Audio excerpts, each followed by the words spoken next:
Hi, everyone, and welcome back to the Design and Dementia podcast, the short podcast where we look at fresh research and ask what it really means for the people we love and the people we care for and the buildings we design for them. So I'm your host, Dr. Joanna Sun, and for this episode, we're traveling to Sweden and asking a question that matters deeply in many countries as well. What does a care home look like when the resident is from a different culture, speaks a different language, and is now living with dementia? So, this study is by Lisa Spang and team. It was published in PLOS One in July 2026, and they interviewed 24 care workers and unit managers across 10 care homes for people living with dementia in Sweden.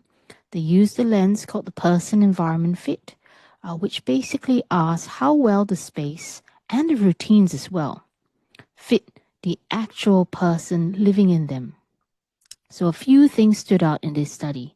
Indoor spaces were the hardest to adapt.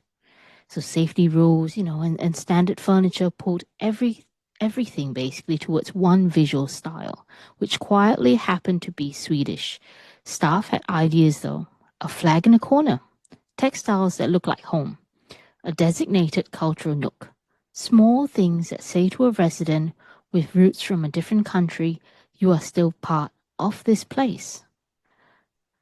Gardens also turn out to be one of the surprise superstars. So here everyone talked about outdoor spaces as more flexible than the indoor space. Plant something familiar, add a scent, put in a small kiosk, build a little stage where, cultural associations can come in and perform and interact. Sensory memory does the work that signage cannot as well. Then came food. Residents long for familiar tastes.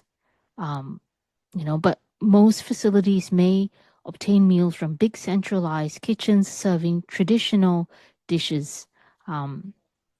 So culturally familiar food happen only when the care worker, off their own bat, bought in spices from home.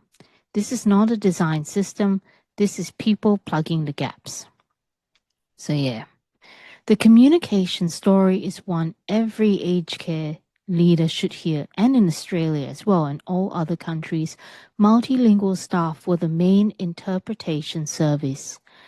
Managers move them between units when a resident needed their language, and the care workers themselves quietly said, it can be challenging because their real job was caregiving, not translation on demand. So what we can take away is this: culturally inclusive design in dementia care, in dementia inclusive spaces is not one big renovation. It is many more small systemic choices. A garden that plants the herbs that are familiar, a meal contract that leaves a room for your spices, a corner that shows the colors, that's familiar, workplace that treats interpretation as a protected time, not a favor. So for all the listeners out there, this is the most culturally, we know it's a really culturally diverse system in a lot of countries, and every principle in this paper transfers that straight across. So this is what we have for this episode. Thank you for listening. Take care of yourself and take care of each other, and I'll see you in the next episode.